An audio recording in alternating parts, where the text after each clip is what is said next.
பெருமையை பேச வருகிறார் 11ஆம் வகுப்பு மாணவி பூமிதா. காதலீரும் குண்டலமும் கைக்கு வளையாமதியும் கருணை மார்பின் மீதொளிர் சிந்தாமணியும் மெல்லிடையில் மீகளையும் சிலம்பார் இன்ப போதொளிர் பூந்தாமரையும் பொன்முடி சூடாமணியும் பொலிய சூடி நீதியொளிர் செங்கோலாய் திருக்குறளை தாங்க தமிழ் நீடு வாழ்க என்று என் தமிழ் தாயை வாழ்த்தி அவையோர் அனைவரையும் வணங்குகிறேன். கல் தோன்றி மண் தோன்ற காலத்தே வாளோடு முன் தோன்றிய மூர்த்த குடி தமிழ் குடி. தமிழானது உலகில் காலம் பிறக்கும் முன் பிறந்தது, எக்காலத்திலும் நிலையாய் நிற்பது.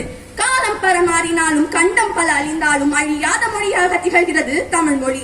இயல், இசை, நாடகம் ஆகிய முத்தமிழாய் வளர்ந்து பைந்தமிழாய் செந்தமிழாய் கன்னி தமிழாய் வலம் வரும் ஒரே மொழி தமிழ் மொழியாகும்.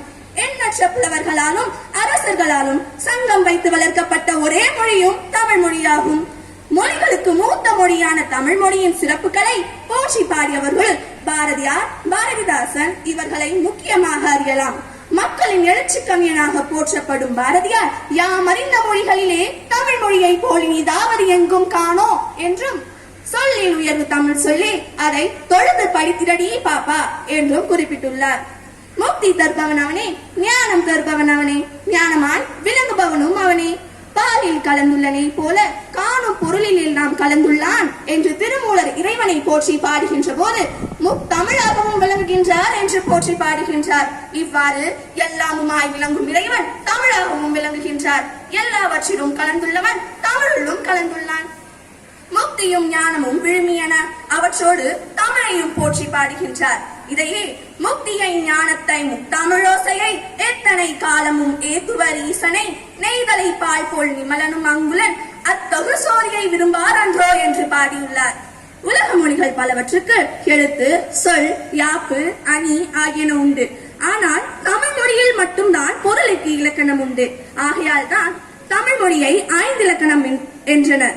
இத்தகைய சிறப்பு வாய்ந்த தமிழ் சிங்கப்பூர், மலேசியா, இலங்கை ஆகிய நாடுகளில் ஆட்சி மொழியாக விளங்குவது நமக்கு பெருமையே. உலக மொழிகள் எல்லாம் வாயினால் பேச பெற்று செவியினால் கருத்தை உணர்த்த வல்லவை. ஆனால் சிறப்பு வாய்ந்த தமிழ் இதயத்தால் பேச பெற்று இதயத்தால் உணர வைக்கும் மொழியாகும். இறுதியாக ஒரு சுவையான நிகழ்வை கூறி என் உரையை முடித்துக் கொள்கிறேன். அருணகிரிநாதரின் சரித்திரத்தில் நடந்த ஒரு முக்கியமான சம்பவம். வில்லிபுத்தூரார் என்னும் ஸ்ரீ வைஷ்ணவர் ஒருவர் தமிழ்வாதுக்கு புலவர்களை அழைக்கும் வழக்கம் வைத்திருந்தார். வாதில் தோற்றவர்களின் காதை ஒட்ட அறுத்து அடித்து விரட்டி விடுவார்.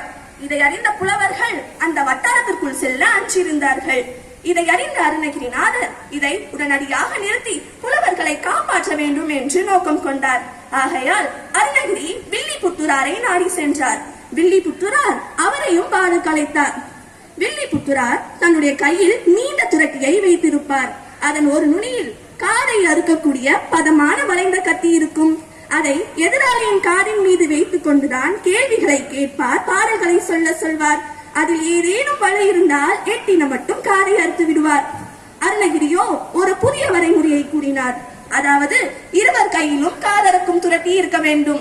அருணகிரி ஒரு அந்தாதியை பாடுவார். அதில் ஒரு பாடலுக்கு மட்டும் வில்லி பொருள் சொல்லிவிட்டால் வில்லி வென்றவராவார். இல்லையே வில்லியின் காதை அருணகிரி அறுத்து விடுவார் என்றார். இதை வில்லிபுத்தூராரும் ஒத்துக்கொண்டார். வாதத்தை பேசி வளர்க்க விரும்பாத அருணகிரி ஒரு பாடலை பாடினார். அந்த பாடலை கேட்டு வில்லிபுத்தூரார் வியர்த்து போய் கீழே அமர்ந்து விட்டார். ஏனெனில் அந்த பாடல் தலையும் புரியவில்லை, காலும் புரியவில்லை. அது ஒரு தகர வர்க்க பாடல். அந்த பாடல் முழுவதும் தாய் என்னும் வரிசையிலேயே அமைந்திருக்கும். இவ்வகை பாடல்களை சமஸ்கிருதத்திலும் தெலுங்கிலும் காண முடியும். இவ்வகை பாடல்களை ஏகாட்சர பாடல்கள் என்பர். அதாவது ஒரே எழுத்து வரிசையில் அமைந்த பாடல். வில்லிபுத்தூரார் தன்னுடைய தோல்வியை ஒத்துக்கொண்டு அருணகிரியிடம் தன் காதை அறுத்துக் கொள்ளுமாறு கேட்டார். அருணகிரியோ அது தன்னுடைய நோக்கம் அல்ல என்றும் புலவர்களை இவ்வாறு அவமதித்து கொடுமை செய்வதை நிறுத்த வேண்டும் என்றார். வில்லிபுத்தூராரும் அருணகிரியிடம் மன்னிப்பு கேட்டுக்கொண்டார். அப்படி என்னதான் அந்த தகர வர்க்க பாடல்? இதோ உங்களுக்காக.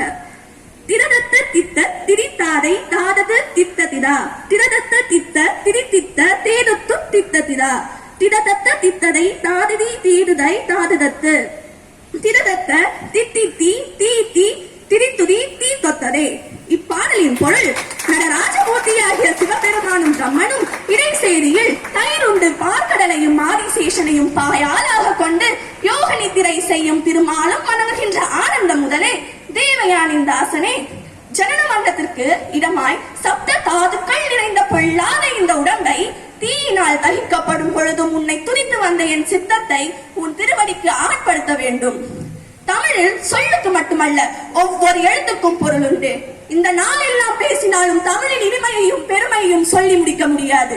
ஒரு பானை சோற்றுக்கு ஒரு சோறு பதம் என்பதை போல வானம் வரை விரிந்த தமிழின் பெருமைக்கு இன்றைய என்னுடைய பேச்சு ஒரு சிறு துளியே.